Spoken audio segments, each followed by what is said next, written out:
নমস্কার, অপরাহ্নের সূর্যতে আপনাদের আরও একবার অনেক অনেক স্বাগত। গণেশ পুজো আমি ছোট করেই করি, কারণ 1 মাস পর মা ভাই বোনদের নিয়ে উনি তো আবার আসেন, তখন বড় করে ওনাদের একসাথে পুজো করা হয়। তবে যতটুকুই করি না কেন আপনাদের কাছে শেয়ার করলে আমার ভালো লাগে। লাড্ডু মোদক সব আমি ওনাকে কিনেই দিয়েছি। তবে এখন এত কেনা মোদক পাওয়া যায়, আগে কিন্তু এতটা পাওয়া যেত না।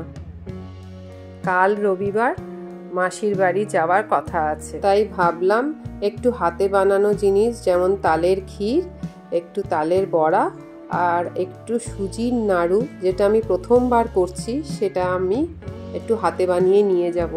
মিষ্টি তো সবসময় দোকান থেকে কিনে দিই, এবারে ভাবলাম একটু অল্প করেই কিনবো। মাসি ফোন করে বলেছিল এবারে তালের কোনো জিনিস ওরা বানিয়ে খেতেই পারেনি, কারণ মাসির খুব পায়ে ব্যথা। এই সুজির নাড়ুটা আমি প্রথমবারই করছি। নারকেল কোড়া, ময়দা, সুজি আর চিনি একসাথে ভালো করে মেখে, কোনো জল দিতে হবে না, ওই নারকেলের তেল আর চিনিতেই ওটা ভিজে এরকম মন্ড হয়ে যাবে। তারপর ওই ছোট ছোট গোল করে নিয়ে তারপরে ছাকা তেলে ভাজা। এই দেখুন, মা কিন্তু সবার আগে সেজেগুজে রেডি। নাতিরা, জামাই, মেয়ে রেডি কিন্তু এখনো হয়নি, মা রেডি হয়ে গেছে। বোনের বাড়ি যাবে বলে কথা, এর তো মজাই আলাদা বলুন। আর এখন তো বয়সের জন্য বেশি ঘুরতে যেতে পারে না। ও বাবা, একা একা তো দরজার দিকে এগিয়ে চলে গেল। ও বাবা, দেখুন দেখুন, একাই চলে যাচ্ছে গাড়িতে উঠে বসতে। এবার আমরাও উঠে পড়লাম। মায়ের আর তর সইছিল না। তারপর আমরা গাড়িতে সানডে সাসপেন্স শুনতে শুনতে বেশ ড্রাইভটা এনজয় করছিলাম। বাইরে বৃষ্টি হচ্ছিল আর গাড়িতে করে যেতে কিন্তু খুব ভালো লাগছিল।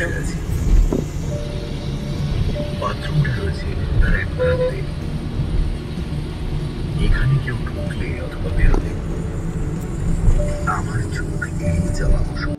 এবার আড্ডা জমে গেছিল।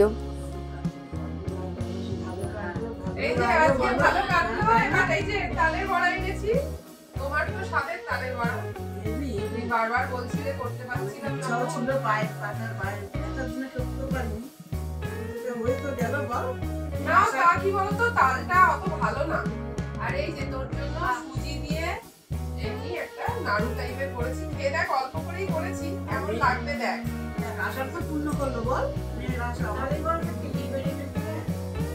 খাইনি, দাঁড়াও, তালের বড়াও খাইনি। তুমি খাও, খেয়ে দেখো, দারুণ হয়েছে না? দারুণ হয়েছে। তুই তো এটা খাচ্ছিস, আমি তালের বড়াটা খাচ্ছি, দারুণ হয়েছে। এটা কি করে করলে?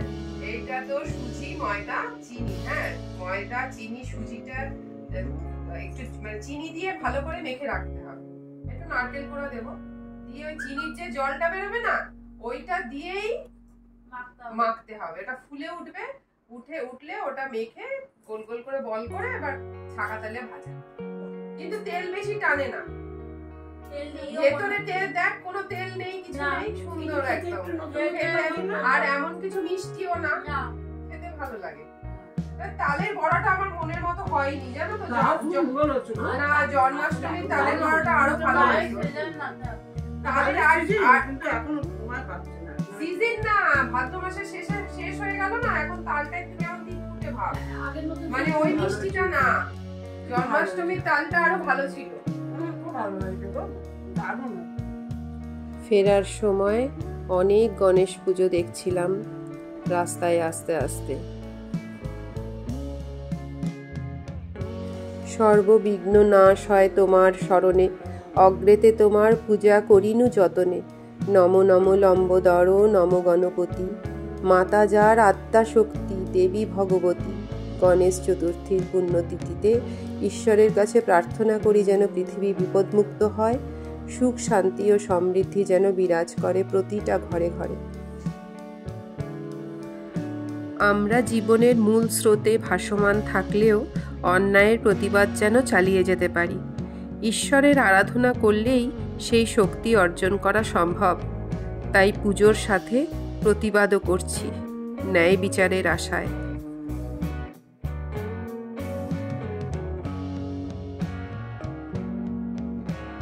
আজকের মতো এতটুকুই। সবাই সাবধানে থাকবেন, ভালো থাকবেন।